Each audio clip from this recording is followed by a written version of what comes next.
oleh para narasumber seminar nasional. Dimohon untuk para narasumber pertama, Bapak Ners Abdul Aziz Azari, Eskop Mkes. Narasumber kedua, Profesor Dr. Aziz Alimul Hidayat, Eskop Ners Mkes. Narasumber ketiga, Ibu Aldi Febrian Wiminati, SST Mkes. Narasumber keempat, Ibu Rifzi Devi Nurvita Sari, STR Mkep. Dan moderator kita, Ibu Dwi Indah Lestari, Eskep Nurse Mkep. Beliau merupakan dosen S1 Keperawatan Stikes Bakti Al-Qadiri Jember. Beliau merupakan alumni S2 Keperawatan Universitas Airlangga. Dan beliau lolos pada penelitian PDP Dikti tahun 2023 untuk segera naik ke atas panggung.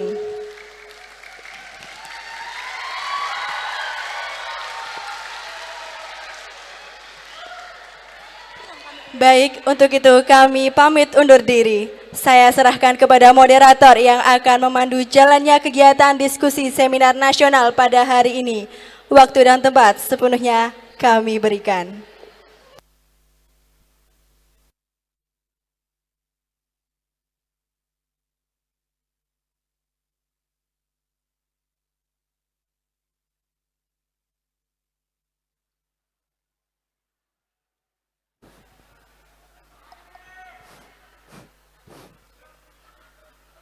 Terima kasih saya ucapkan kepada MC. Sudah siap semua? Saya mulai, bisa? Ke samudra naik kapal selam. Udaranya panas dan juga lembab. Kalau saya nanti memberi salam, jangan lupa hadirin menjawab. Siap? Jawabnya yang semangat, siap? Oke, bismillahirrohmanirrohim.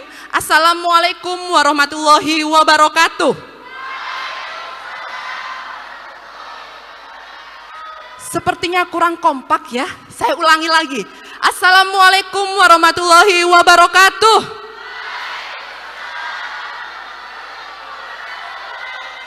Selamat pagi, salam sejahtera untuk kita semua. Selamat datang kepada para narasumber.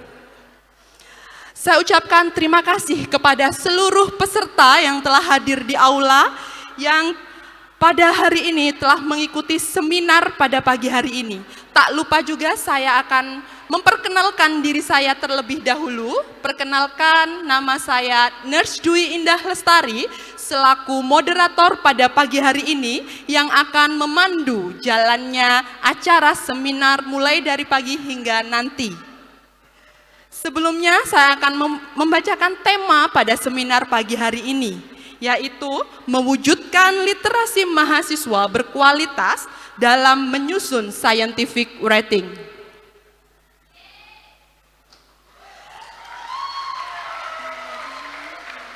Dan juga saya ucapkan selamat datang kepada para narasumber yang sudah hadir di tengah-tengah kita dan berkenan berbagi ilmu dengan kita semua. Mudah-mudahan apa yang nantinya disampaikan oleh para narasumber memberikan kita ilmu yang manfaat luar biasa. Amin, amin, ya robbal alamin.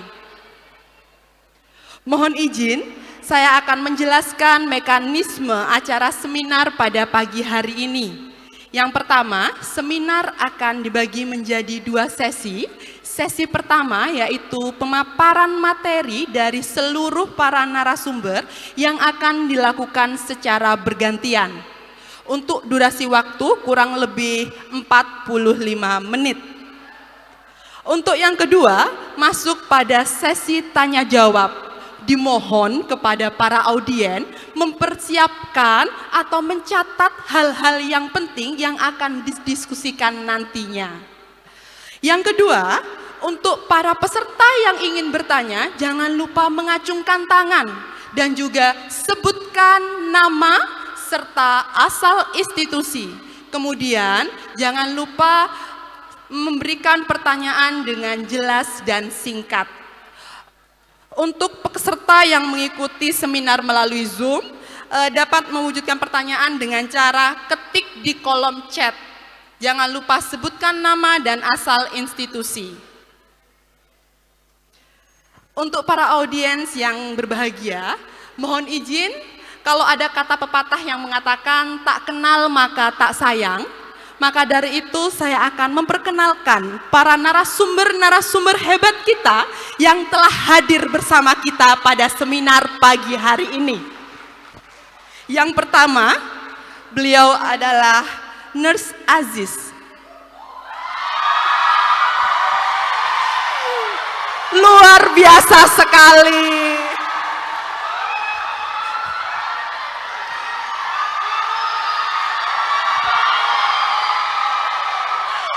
Luar biasa sekali, padahal saya baru ngomong Nurse Abdul. Ini kan dua-duanya juga Prof. Aziz sama Nurse Aziz. Yang disorai yang mana? Oke, tenang dulu. Untuk pemateri yang pertama, ada Nurse Abdul Aziz Ashari, Eskep Nurse MKes.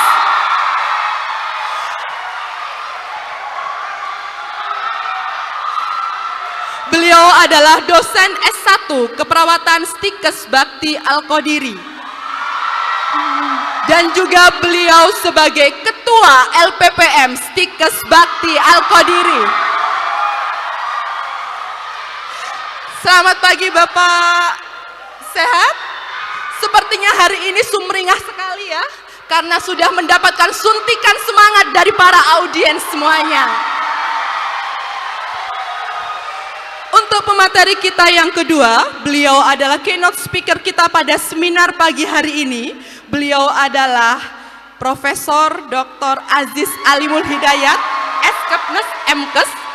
Beliau adalah dosen Universitas Muhammadiyah Surabaya. Selamat pagi Prof, senang sekali saya bisa bertemu Prof langsung. Jujur para audiens, biasanya mulai saya kuliah S1 keperawatan dulu, saya hanya mengenal Prof itu dari buku-bukunya Prof. Tapi qadarullah hari ini saya bisa bertemu langsung dengan Prof. Untuk pemateri kita yang ketiga, beliau adalah Ibu Aldi Febrian Wiminarti, SST MKes. Beliau adalah dosen Stikes Bakti Al-Qodiri dan juga beliau sebagai Ketua LPPM Stikes Bakti Al-Qodiri. Dan yang terakhir adalah Ibu Rifsi Devi Nurvitasari, STRKEP MKEP. Beliau dosen kebidanan Stikes Bakti Al-Qodiri. Itulah keempat narasumber-narasumber hebat kita pada pagi hari ini. Karya tulis ilmiah merupakan karya tulis yang dibuat untuk memecahkan suatu masalah dengan landasan teori, metode ilmiah, dan bersifat empiris. Karya tulis ilmiah berisi mengenai fakta, data, dan solusi mengenai suatu isu yang diangkat. Karya ilmiah ditulis secara sistematis, runut, serta menggunakan kaidah-kaidah keilmuan. Tujuan dari karya tulis ilmiah adalah untuk berkomunikasi dengan orang lain terkait ilmu pengetahuan. Karya ilmiah memiliki beberapa ciri, diantaranya ditulis secara sistematis, menggunakan kaidah keilmuan, dan memberikan pemahaman secara detail dan mendalam. Agar lebih mendalam dalam pembahasan penulisan karya tulis ilmiah ini, nantinya akan dibahas oleh para narasumber-narasumber hebat kita. Langsung saja ya, karena para audiens sudah tidak sabar. Benar tidak sabar? Oke, langsung saja untuk narasumber kita yang pertama dengan tema cara mudah dan tepat menulis buku yang akan dibawakan oleh Nurse Abdul Aziz Ashari, Eskep Nurse MKes. Untuk itu, izinkan saya membacakan CV dari beliau terlebih dahulu. Nama, Nurse Abdul Aziz Ashari, Eskep MKes. Beliau dosen S1 Keperawatan Stikes Bakti Al-Qodiri. Beliau lahir di Situbondo 28 Oktober 1990. Riwayat pendidikan beliau menempuh S1 Ilmu Keperawatan Universitas Muhammadiyah Jember, S2 Ilmu Kesehatan Masyarakat di Universitas Negeri Jember. Saat ini beliau juga menjabat sebagai Ketua LPPM Stikes Bakti Al-Qadiri. Beliau juga aktif dalam menulis buku, terbukti dalam kurun waktu 2 tahun beliau sudah menulis buku sebanyak 8 buku. Luar biasa sekali untuk pemateri narasumber kita pada pagi hari ini. Untuk waktu dan tempat kami persilahkan.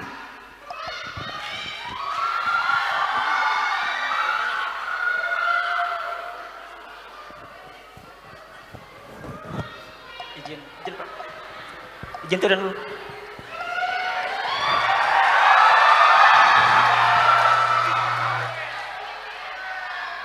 Assalamualaikum warahmatullahi wabarakatuh.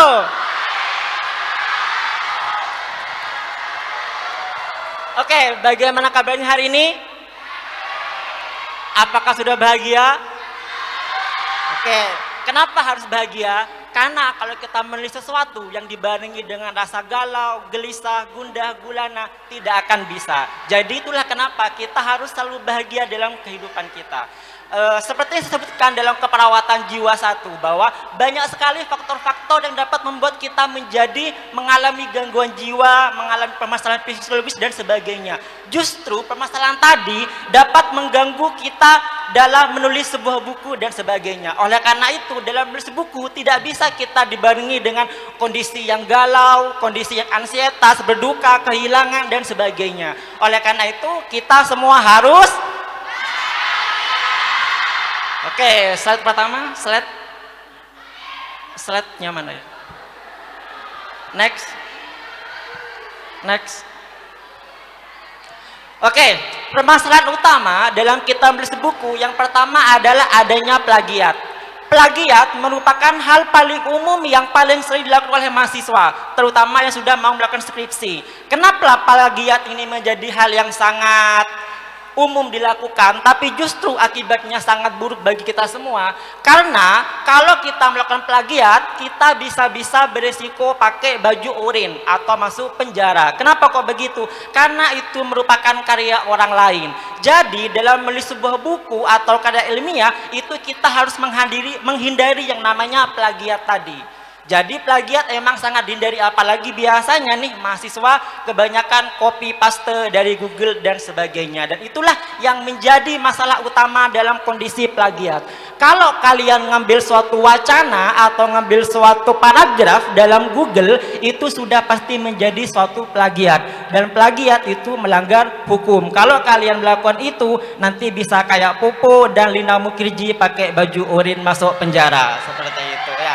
Jadi emang harus dihindari.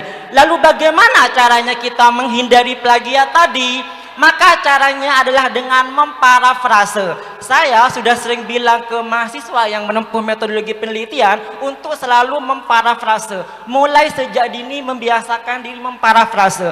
Bahkan bagi anak semester 1 pun itu kalau bisa saat bikin makalah itu hindari copy paste. Apa memparafrase itu? Memparafrase adalah mengubah makna, mengubah kata-kata tanpa mengubah maknanya. Misalnya, next slide.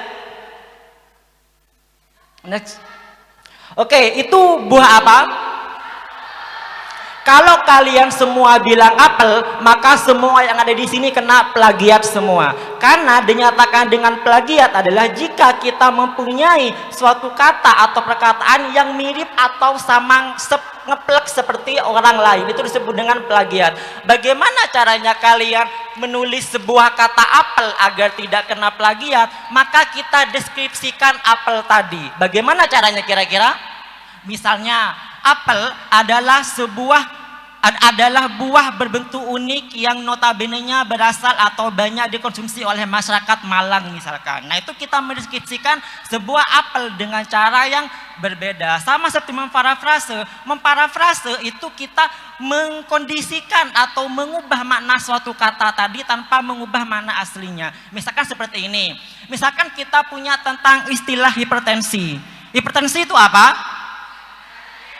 Dari zaman waktu Isaac Newton keceplokan apel waktu ketemu dengan konsep gravitasi sampai zaman sekarang itu tetap yang namanya hipertensi seperti itu.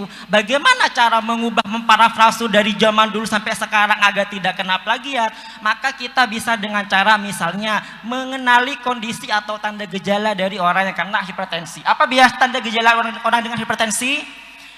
Bisa pusing, apalagi? Nah, itu bisa kalian jabarkan menjadi sebuah kalimat sehingga nanti kalimat-kalimat tadi akan terhindar dari yang namanya plagiat tadi. Jadi sebenarnya kalau kita memparafrase itu lebih kepada bagaimana kita mengolah kata-kata kita. Dan cara mengolah kata-kata itu tidak bisa kita lakukan sembarangan atau nggak bisa kita lakukan dengan begitu saja. Perlu adanya latihan tadi. Oleh karena itu mulai sejak dini, mulai dari semester 1 itu harapannya bisa memparafrase suatu kalimat sehingga nanti resiko kena plagiat dan sebagainya akan semakin beresiko. Karena biasanya untuk anak skripsi, untuk anak yang menempuh skripsi itu biasanya nanti akan dilakukan uji plagiat terlebih dahulu. Itu untuk menghindari adanya copy paste yang dilakukan oleh anak skripsi. Karena kalau misalkan kita ngomong tentang skripsi, tugas akhir, itu bisa aja kita tinggal langsung copy paste di Google, tapi bagaimana kita memparafrase tadi itu? Karena kenapa? Karena nanti kalau parafrase seperti yang kataku tadi itu. Jadi kita mengkondisikan bagaimana caranya agar suatu kalimat tadi maknanya sama tapi kita kemas dengan pengemasan yang berbeda. Jadi memparafrase suatu kalimat seperti itu. Next. Nah, ini adalah bagaimana kita mencari sebuah ide. Kalau kita pengen menulis sesuatu, entah kita menulis skripsi, entah kita menulis sebuah buku, kita memerlukan sebuah ide. Bagaimana caranya kita mencari sebuah ide tadi? Bagaimana caranya kita menemukan sebuah ide tadi? Maka kita bisa dengan cara apa yang kamu ketahui dan tidak diketahui oleh orang lain. Artinya kita punya keunikan tersendiri. Ini apa? Anda tahu ini apa? Koin. Hidup itu seperti koin ini. Dia memiliki dua sisi.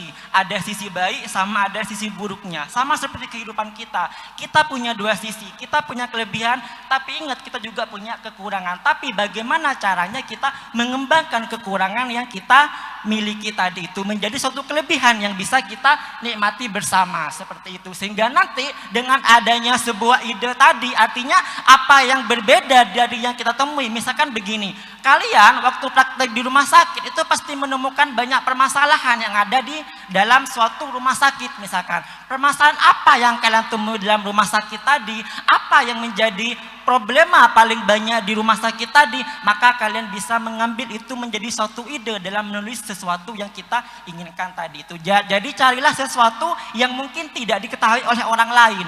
Dengan cara apa? Dengan cara peka terhadap lingkungan sekitar. Kalau kita peka bagaimana kondisi pasien kita peka bagaimana keadaan kondisi kita setelah masuk rumah sakit misalkan, itu nanti kita akan bisa mudah untuk memahami masalah yang sedang dialami oleh suatu pasien sehingga nanti akan muncul suatu fenomena atau problem yang bisa kita angkat menjadi suatu tulisan seperti itu. Slide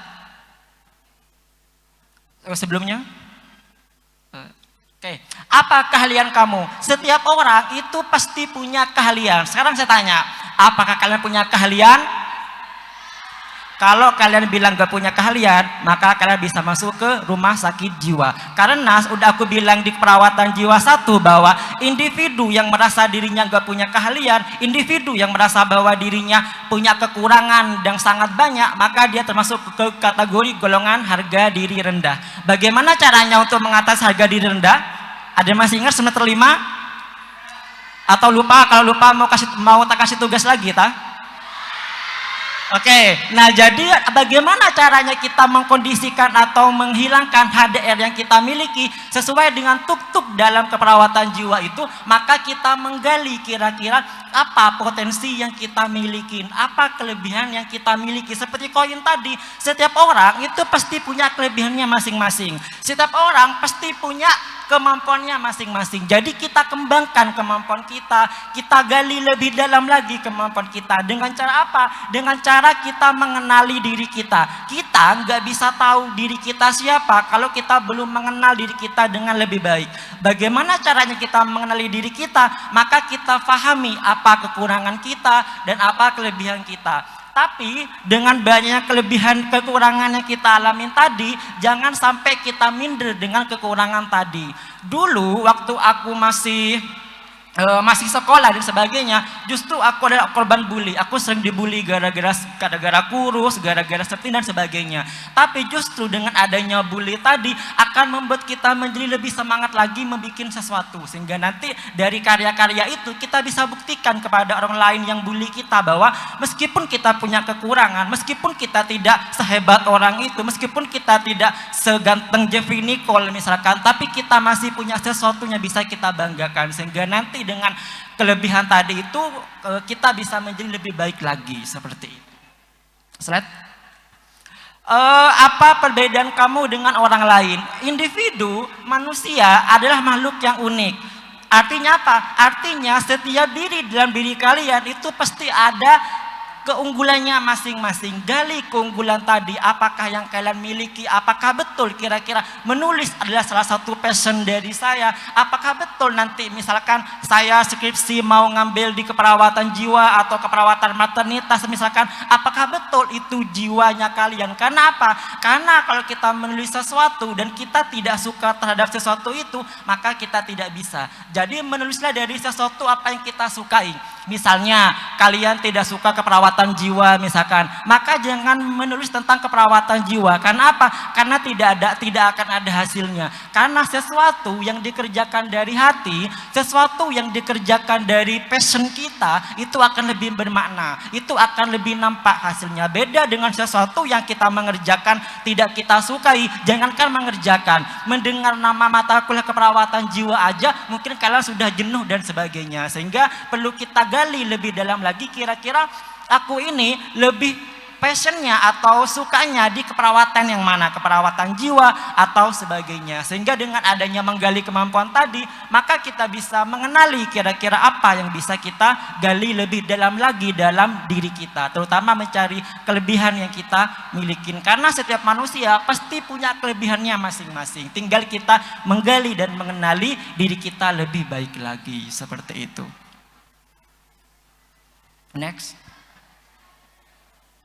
Oke, masalah terbesar adalah rasa takut. Emang dalam kita memulai sesuatu, mau kita nulis skripsi, mau kita cari judul skripsi, mau kita apapun itu, pasti paling takut itu adalah kita memulai sesuatu. Seperti kalau kalian memulai sebuah hubungan, pasti masih ada rasa trauma, ada rasa tidak nyaman dan sebagainya. Sama menulis sebuah buku. Jadi kalau sesuatu dikerjakan dengan rasa takut, dengan rasa tidak percaya diri, dengan rasa yang mungkin kurang pede untuk melakukannya, maka nggak akan jadi-jadi.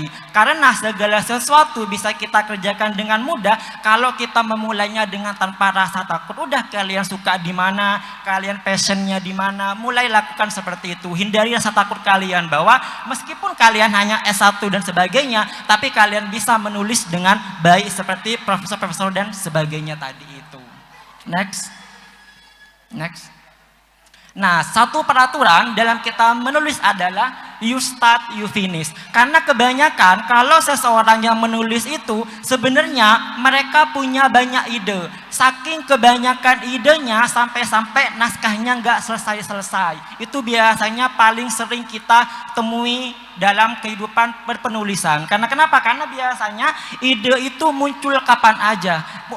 Kita misalkan mengerjakan ide A, tapi sebelum ide A selesai sudah muncul ide baru. Sehingga kalau kita mengerjakan ide baru dan mengabaikan ide A tadi, maka nanti gak jadi-jadi naskahnya, skripsinya gak jadi-jadi. Misalkan kalian skripsi sering ganti judul, misalkan yoga mari-mari, yoga lulus-lulus, yoga rabi-rabi. Kalau kalian terlalu sering gonta-ganti judul dan sebagainya. Jadi apa? Jadi apa yang kita mulai tadi kita selesaikan. Karena kenapa? Karena kalau misalkan dimulai tapi tidak diselesaikan, juga selesai-selesai. Sehingga itulah perlu kita kembangkan lebih baik lagi bagaimana caranya agar apa yang kita mulai itu bisa kita selesaikan dengan baik sesuai dengan harapan yang kita inginkan. Seperti itu.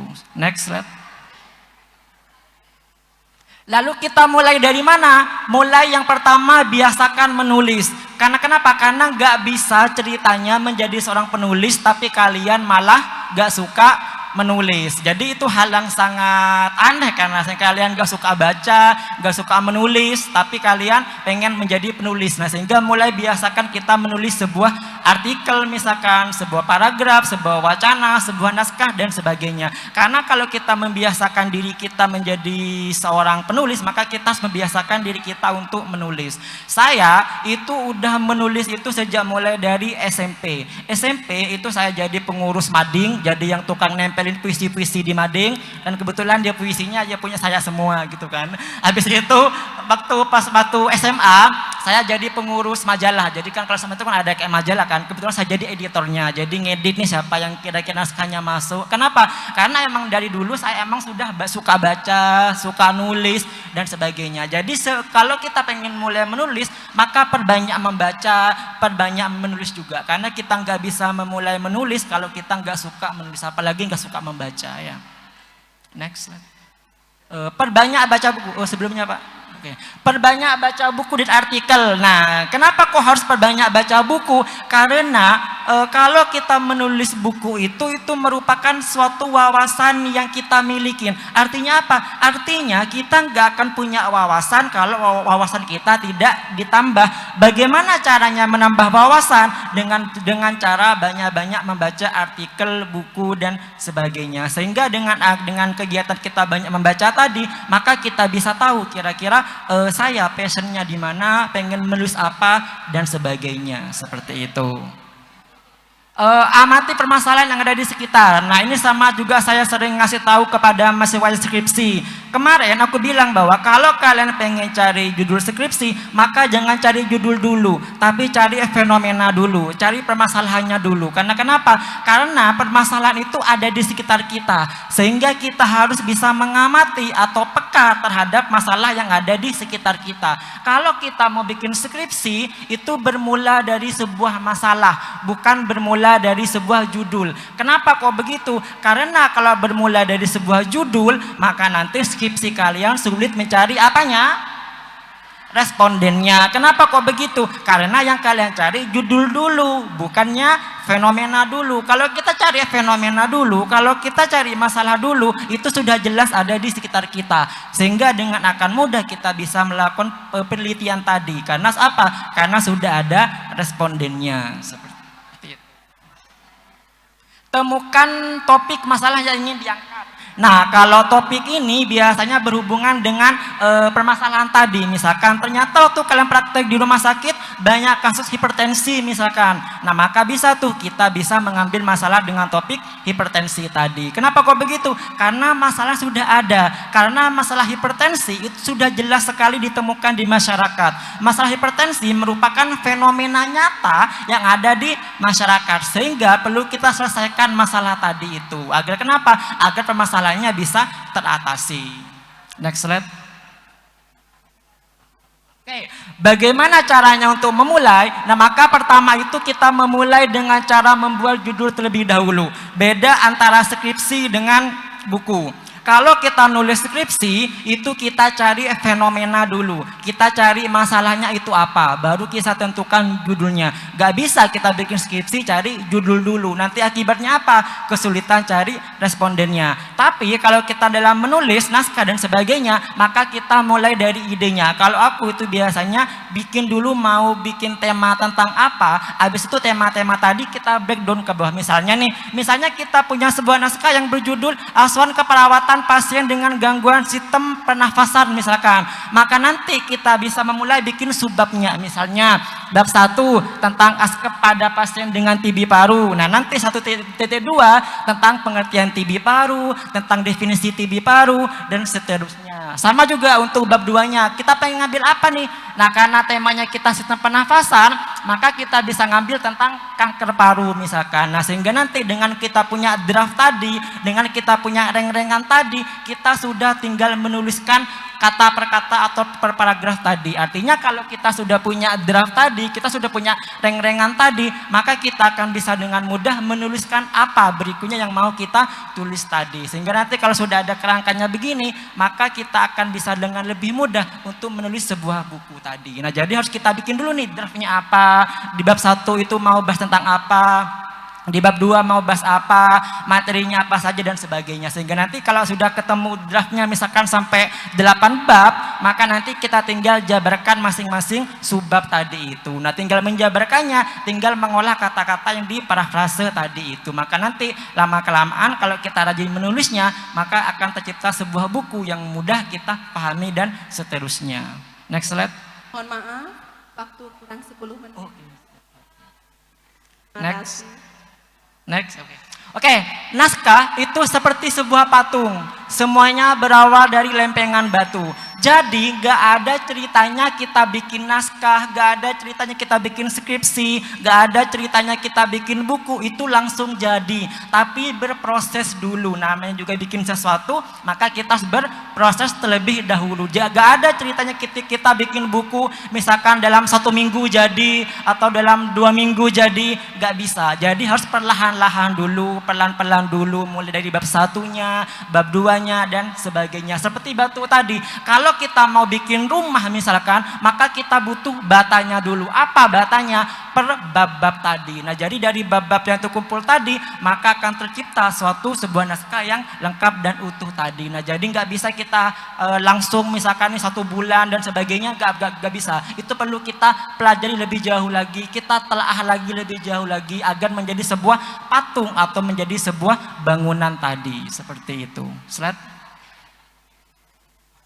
Oke, setiap kata yang kamu tulis sangat berarti. Artinya apa? Artinya gak ada sesuatu yang gak berguna. Apapun segala sesuatu ide yang ada di benak kita itu sangat berharga. Misalnya kalian punya ide tentang membuat suatu naskah tentang hipertensi misalkan, atau skripsi tentang masalah kadar gula darah yang tinggi misalkan, itu bukan sesuatu yang biasa, tapi itu yang luar biasa. Karena kenapa? Karena itu berasal dari ide kalian. Jadi segala sesuatu yang ada di benak kita itu semuanya berharga. Segala sesuatu yang kita inginkan atau yang kita rencanakan itu berharga. Jadi mulailah dengan mengembangkan apa yang ada dalam ide kita tadi. Karena semuanya berawal dari ide, berawal dari kata-kata yang kalian miliki tadi itu. Terus menulis hingga kamu yakin bahwa itu adalah karya terbaikmu. Jadi jangan pernah puas terhadap sesuatu karya kalian. Misalkan nih, saya puas karena saya sudah punya pacar ganteng misalkan. Jangan pernah puas. Sama seperti menulis, jangan pernah puas sama satu tulisan. Jangan pernah puas sama satu skripsi. Kalau kalian skripsi belum puas, maka nanti kalian bisa bikin tesis di S2. Jika tesis belum puas kalian bisa bikin seterusnya dan seterusnya hingga kalian menjadi orang terkenal seperti itu. Jadi jangan pernah puas dengan apa yang kalian milikin itu. Terus berkarya. Misalkan gak puas skripsi, lanjut S2. Gak puas tesis misalkan, lanjut S3 disertasi dan seterusnya. Maka nanti begitu kalian akan menjadi orang yang lebih berharga lagi, yang lebih berarti lagi seperti itu. Carilah tempat favorit dan suasana ternyaman untuk menulis. Next slide. Nah, untuk ini saya sering dibully. Banyak teman-teman saya yang bilang bahwa ngapain sih nulis dengan ada tanaman janda bolong yang gak enak dilihat? Ngapain sih nulis sesuatu yang kelihatannya kayak apa ya, kalau bahasa Madura itu rombuh katanya. Masalahnya bukan adalah rombuh, masalahnya adalah saya nyaman berada di situ. Saya nyaman jika menulis di situ. Saya nyaman jika berada pada kondisi itu. Meskipun orang ngebully saya, Pak Ari alay, Pak Ari gini, gak peduli saya. Kenapa gak peduli? Karena dengan saya berada di situ, dengan saya menulis naskah di pinggir kolam misalkan, dengan menulis di hutan, di gunung, saya bisa menghasilkan karya. Jadi saya gak peduli misalkan dibilang alay gara-gara bawa laptop ke hutan sampai kena hujan rusak laptopnya, gara-gara katanya ke pantai ribet-ribet bawa laptop dan sebagainya. Saya nggak pernah merasa terbuli dengan itu. Justru saya bangga. Kenapa? Karena dengan kondisi tadi saya bisa menghasilkan sesuatu. Jadi nggak peduli meskipun janda bolong saya dibully, saya nggak peduli. Karena kenapa? Karena dengan ada janda bolong itu, maka hidup saya lebih bermakna bagi saya. Jadi Jadi kalian itu jangan pernah takut meskipun kalian itu berbeda. Misalkan nih kalian punya sesuatu ide di mana ide itu tidak diterima oleh orang lain. Tetap kalau kalian yakin bahwa ide itu bisa membuat diri kalian menjadi lebih bermakna, ide itu bisa membuat kalian menjadi seseorang yang lebih baik lagi, maka jangan pernah takut. Karena kenapa? Karena ketakutan merupakan awal dari sebuah kehancuran seperti itu. Nah, sehingga kita nggak pernah, misalkan nih kalian, Pak saya tiap hari bawa tas yang berat banget, sering dibully kayak kuli bangunan misalkan, jangan pernah merasa terbully, dikata justru jadikan itu motivasi buat kalian bisa menjadi lebih baik lagi. Karena segala sesuatu, kesuksesan apapun itu tidak dimulai dengan jalan yang rata, dia dimulai dengan jalan yang sangat menanjak. Tapi kalau kita sudah melewati jalan menanjak tadi dan kita sudah berada pada puncaknya, maka kita sudah berada pada kebutuhan dasar tertinggi Abraham Maslow, yaitu kebutuhan aktualisasi diri. Nah, jadi jangan pernah puas dengan segala sesuatu, meskipun dibully, diapakan, abaikan saja. Selama kalian yakin bahwa kalian bisa menghasilkan karya dengan bulian tadi, jangan hiraukan, diabaikan saja seperti itu. Next slide. Ini adalah peralatan yang bisa sering kita gunakan untuk menulis. Jadi kita kalau kita menulis itu ya kita nggak akan jauh-jauh dari dibutuhkan sebuah buku, jurnal, artikel, bahkan rekam medik yang kalian temui di rumah sakit, rekam medik yang sering kalian contek sebagai bahan untuk bikin askep, itu sebenarnya bisa menjadi sebuah bahan untuk menjadi sebuah karya tulis ilmiah maupun buku dan sebagainya seperti itu. Oke, karena saya sudah dikode katanya habis. Oke, pesan saya terakhir adalah jangan pernah takut untuk memulai sesuatu, apalagi kita ingin memulai suatu tulisan. Pesan saya adalah jika kalian takut untuk melakukan sesuatu, maka tutup mata kalian dan lihatlah di situ ada orang tua kalian, lalu buka mata kalian, maka semuanya akan baik-baik saja seperti itu. Oke, sekian dari saya, lebihnya mohon maaf, dan yang paling penting jangan lupa. Terima kasih. Terima kasih saya sampaikan kepada pemateri kita yang pertama. Semoga materi yang disampaikan oleh pemateri kita yang pertama dapat memberikan kita kemampuan dan motivasi untuk menulis. Karena menulis buku itu merupakan hal yang mudah, kata Nes Ari. Untuk itu, sepertinya audiens sudah tidak sabar lagi menunggu keynote speaker kita yang kedua. Beliau adalah Profesor Dr. Aziz Alimul Hidayat. Sebelum beliau menyampaikan materi, izinkan saya membacakan CV dari beliau. Nama Profesor Dr. Aziz Alimul Hidayat, Eskepnes Mkes.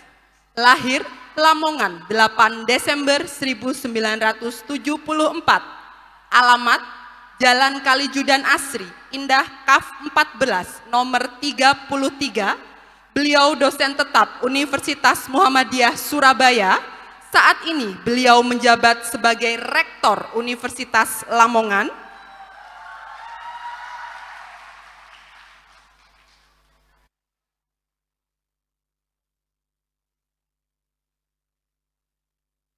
Riwayat pendidikan, beliau S1 Keperawatan tahun 1999 di Universitas Airlangga, S2 Kesehatan Masyarakat tahun 2006 di Universitas Airlangga, S3 Ilmu Kesehatan tahun 2009 di Universitas Airlangga, dan beliau mendapatkan gelar guru besar dalam bidang ilmu keperawatan pada tahun 2023. Jangan tepuk tangan dulu, karena masih banyak kelebihan dari beliau. Jangan tepuk tangan dulu ya. Beliau aktif dalam menulis buku dan karya tulis ilmiah. Di antaranya terdapat 38 buku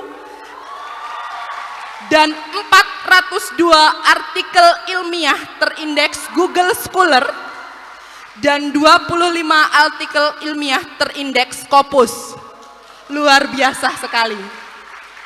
Ini masih ada. Penghargaan yang telah beliau terima diantaranya: 1. Menjadi alumni bereputasi Universitas Airlangga Surabaya. 2.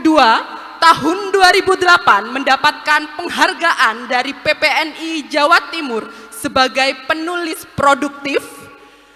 Ketiga, tahun 2010 mendapatkan penghargaan dari penerbit Salemba Medica sebagai penulis terbaik.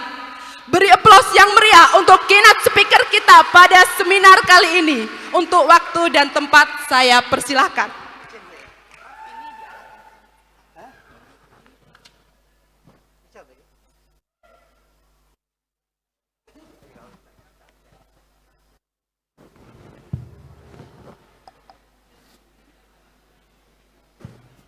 Assalamualaikum warahmatullahi wabarakatuh. Saya mau izin turun di bawah. Soalnya suaranya ini apa? Bertabrakan. Jadi saya lihat ramai sekali. Jadi mungkin ini mestinya saya terakhir mestinya. Ya, biasa. Karena tadi mungkin ada beberapa hal yang perlu disampaikan, barangkali nggak apa-apa di tengah. Tapi saya ingin menyampaikan hal yang paling penting, karena publikasi itu biasanya proses paling akhir. Ini yang hadir mahasiswa banyak semua. Ada yang semester akhir. Ayo coba ngacung, angkat tangan aja. Semester akhir. Semester akhir. Soalnya rame kan berarti tugas paling. Saya takutnya nggak pas sasarannya nih. Ustaz cerita banyak. Iki opo sih? Pas aja sih iki. Waduh jenenge udah aji sih. Apa sih menceritakan? Baik. Walaupun juga fokusnya adalah pada mahasiswa, tapi nanti akan saya sampaikan juga terkait dengan bagaimana tujuan atau target dari publikasi bereputasi internasional. Mungkin saya tidak banyak melihat menyampaikan slide. Saya bercerita saja. Ya, tapi mengena. Saya yakin kok apa yang saya sampaikan nanti itu tidak semuanya dipahami. Percaya enggak? Karena 10 sampai 15 menit pertama itulah kemampuan otak merekam materi. Tadi sudah diajarkan materi itu, mungkin sudah terekam tadi. Sekarang saya sisanya, jadi nggak terekam. Tapi mudah-mudahan ada sisa 5 menit. Ya, 5 menit aja direkam sedikit aja. Pokok itu yang nanti membekas merubah pola pikir saudara, kemudian Anda bisa melakukan aktivitas. Ya. Ingat bahwa apa yang saya sampaikan terkait dengan publikasi itu adalah bagian akhir. Sekarang saya tanya, kalau semester akhir sudah punya publikasi, kira-kira wajib enggak nulis skripsi? Masih wajib? Oh, kalau bisa Bu, dibebaskan aja. Sekarang kan ada kewajiban, lulusan tidak wajib skripsi, tetapi jurung ojek, tapi bisa diganti produk project yang lain, gitu kan? Apa itu? Mungkin bagi teman-teman yang pernah juara program kreativitas mahasiswa tanpa skripsi, bisa nanti dikonversi. Bagi teman-teman yang sudah pernah publikasi di artikel nasional maupun internasional, mungkin tanpa skripsi sudah dikonversi. Enak kan? Sehingga teman-teman ikut di dalam kegiatan ini itu sudah aman. Oh, sudah, saya bebas. Nah, tapi kalau belum, ya harus pelatih. Nah, saya ingin mencoba menjelaskan mengapa kok itu dikonversi menjadi penting. Ujung-ujungnya kita kuliah ini, ujung-ujungnya itu kan apa? Luaran kan? Apa yang saya dapatkan? Loh, sekarang Pak, tadi nanti diajarkan materi tentang metodologi. Untuk apa metodologi? Ujung-ujungnya kan dalam bentuk skripsi atau publikasi. Ini loh Pak, hasil saya publikasi. Ngapain saya ikut mata kuliah metodologi kalau saya sudah publikasi?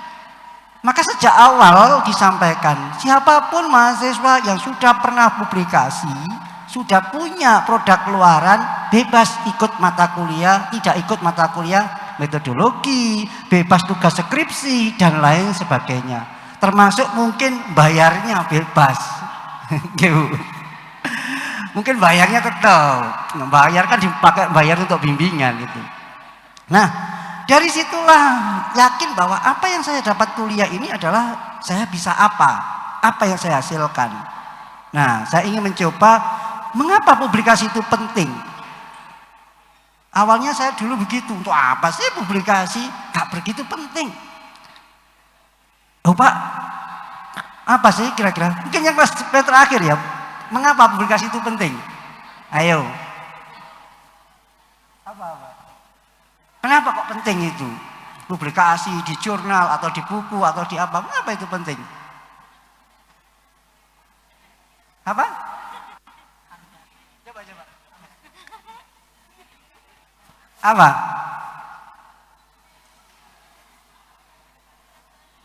Oh, itu referensi kita. Oke. Salah satu bukti korespondensi kita dengan orang itu adalah publikasi. Loh, kita itu nggak akan bisa komunikasi dengan dunia antar saintis ya, antar penulis, antar siapapun dalam kelompok ilmu kalau kita tidak publikasikan. Itu yang pertama. Maka pentingnya korespon. Anda sekarang korespondi melalui Facebook itu kan juga bagian dari media. Nah, sekarang kalau dipublikasi itu bagian itu. Mempertanggungjawabkan karya itu ke dalam kita. Anda ingin dalam percaturan global itu harus melakukan publikasi. Nah, sekarang coba Anda harus tahu posisi diri kita. Kita itu sudah posisi di mana? Posisi di dalam dunia percaturan. Ketik aja nama Anda di Google Scholar. Kalau itu ada nama Anda, maka Anda sudah masuk bagian dunia global, bagian dari publikasi di dunia itu. Itu yang harus pikirkan. Nah, saya ingin menyampaikan tadi, melanjutkan dari tadi, karena sama-sama produknya. Tadi itu buku, ya. Dua sekarang adalah jurnal. Kalau memang di sini nggak ada kewajiban, lulusan wajib menulis publikasi di jurnal internasional atau internasional. Kalau ada kewajiban, maka segera lakukan. Dan harus pahami bagaimana cara menuliskan. Keuntungannya apa? Kalau sudah publikasi enak. Saya sampaikan ya, sekarang teman-teman mahasiswa itu banyak-banyaknya melakukan proyek-proyek di luar pendidikan, di luar kampus untuk membranding dirinya agar dirinya diketahui oleh dunia bahwa dia punya potensi. Makanya media sosial tolong dilengkapi. LinkedIn ya, itu juga. Kemudian apalagi media yang lain. Tolong publikasi itu dilengkapi tentang reputasi Anda. Mungkin ada di ResearchGate, ya kan? Mungkin di Ors ID ya itu. Untuk apa? Untuk diketahui bahwa Anda posisinya di dunia maya bagaimana. Suatu saat ya industri akan membuka rekam jejak digital Anda, kelihatan itu. Kelihatan kira-kira Anda itu apa saja sih yang dilakukan selama ini. Nah, kalau Anda sudah ketahuan di situ rekam jejak digitalnya, maka diketahui oleh pengguna lulusan, maka akan dimanfaatkan. Bicara tentang publikasi jurnal itu ada dua, gampangannya gitu. Dalam sisi yang diakui oleh kementerian. Yang satu adalah nasional, yang tentunya adalah memiliki kategorisasi terindeks atau terafiliasi atau terindeks dengan Sinta, atau sekarang terakreditasi. Yang kedua adalah jurnal internasional, baik yang internasional yang bereputasi maupun yang tidak. Nah, kalau ada lembaga publikasi, Anda harus paham, saya itu mau publikasi ke internasional yang bereputasi atau tidak, yang terindeks atau tidak, lembaga-lembaga yang mengindeks, atau cukup dengan nasional yang diakreditasi di Sinta melalui jurnal terakreditasi nasional. Itu lembaga yang harus dipahami. Nah, lagi-lagi karena kita mau publikasi, lihat cara melakukan publikasi. Nanti saya lihat ada materi tentang bagaimana penelusuran ilmiah. Saudara mau melakukan penelusuran ilmiah, di mana tempatnya? Di jurnal. Anda mau melakukan menulis apapun, sumber rujukannya adalah di jurnal. Buku itu adalah sumber rujukan nomor sekian. Nomor satu sumber rujukan itu harus jurnal. Maka ada kewajiban. kalau menulis sesuatu artikel ilmiah, baik itu skripsi maupun tidak, pokoknya dalam bentuk ilmiah, minimal 70% wajib pakai jurnal. Bener gak? Nah sekarang kira-kira cari jurnal yang paling bagus itu yang mana? Nah, Anda harus paham. Oh, ini kategori jurnal nasional terakreditasi. Oh, ini jurnal internasional yang bereputasi.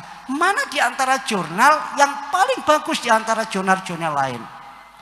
Maka Anda sudah pernah diajarkan terkait dengan bagaimana untuk menilai penilaian tentang jurnal atau dikatakan dengan appraisal jurnal. Ya, bagaimana melakukan appraisal, penilaian terhadap jurnal itu? Maka ada kategori. Jurnal itu ada komponen mana jurnal yang layak dan paling tinggi dipakai, diakui nilai bobotnya. Nah, nanti mungkin ada penelitian-penelitian ya. Oh ini jurnalnya adalah penelitian studi kasus. Oh ini penelitiannya deskriptif. Oh ini naik tentang penelitiannya pakai studi cross seksional.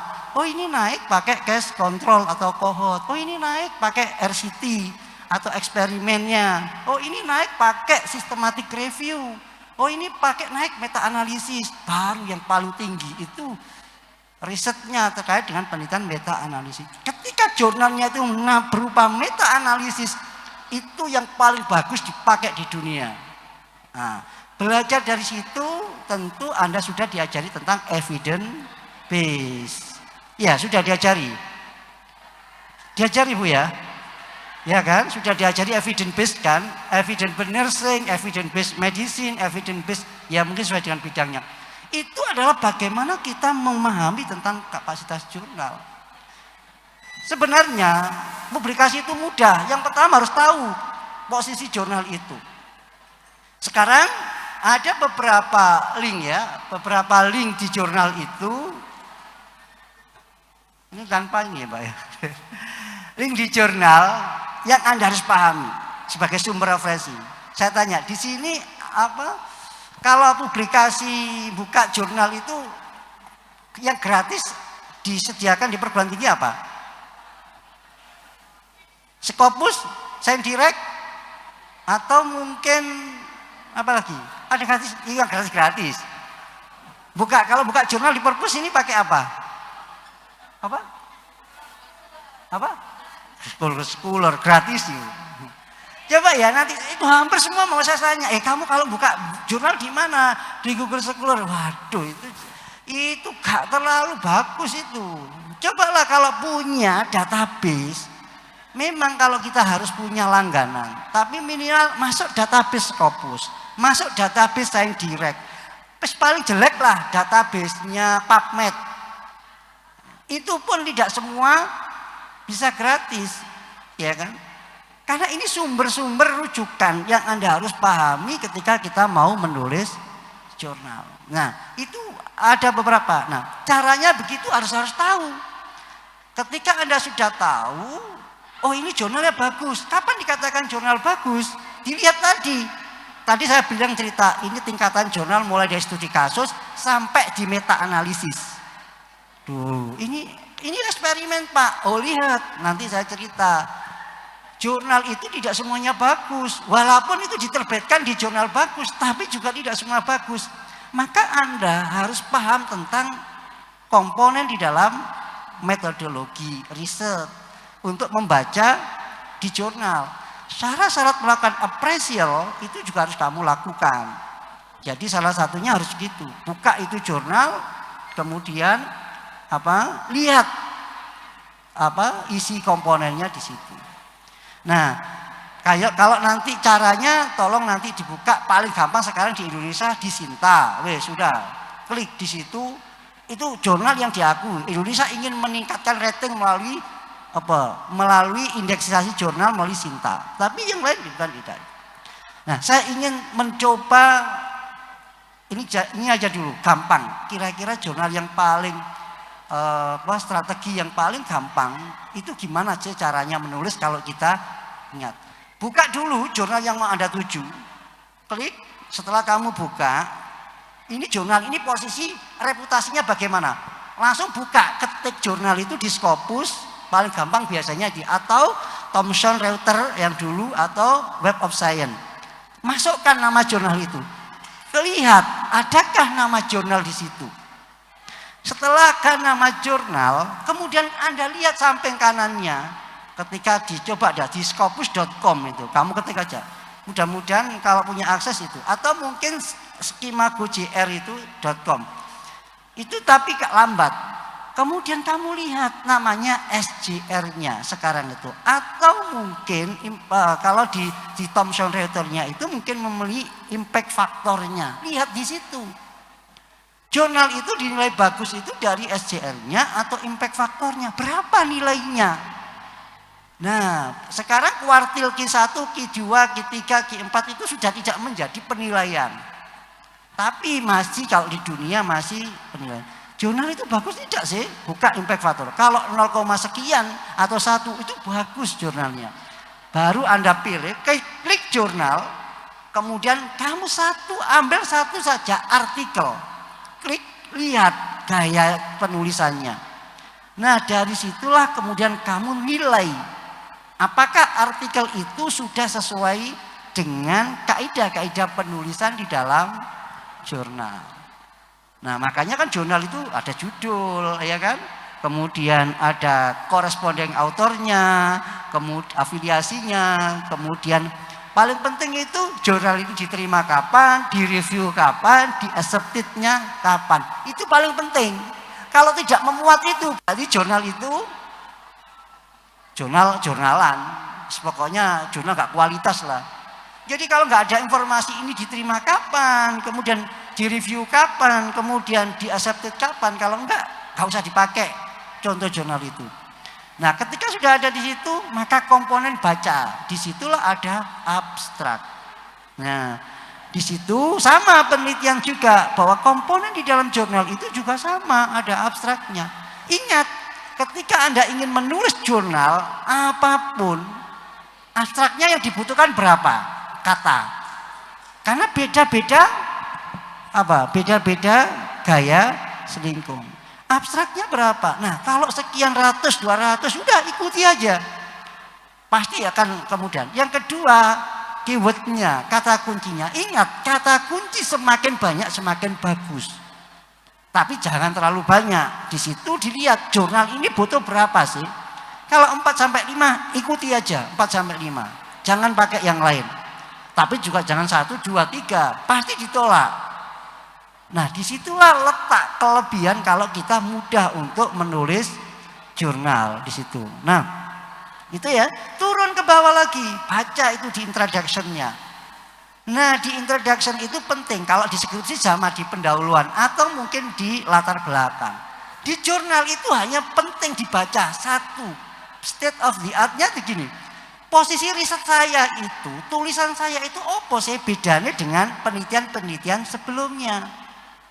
Kalau saya membaca di latar belakang, di introduction-nya itu enggak jelas, maka langsung ditolak tulisan ini. Maka caranya jelaskan, penelitian saya ini berbeda dengan penelitian A, penelitian B, penelitian C. Kelebihan penelitian saya ini adalah A atau D. Itu harus dijelaskan. Kelebihan penelitian saya ini kemudian penelitian ini belum ditemukan sebelumnya, maka penelitian ini memiliki dampak bagaimana, itu pasti akan diterima. Tapi kalau di situ tidak muncul, nggak akan diterima.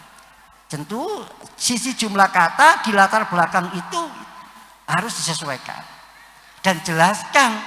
Kalau memuainya sesuatu yang baru, tambahkan. Itu di latar belakang. Turun ke bawah biasanya langsung.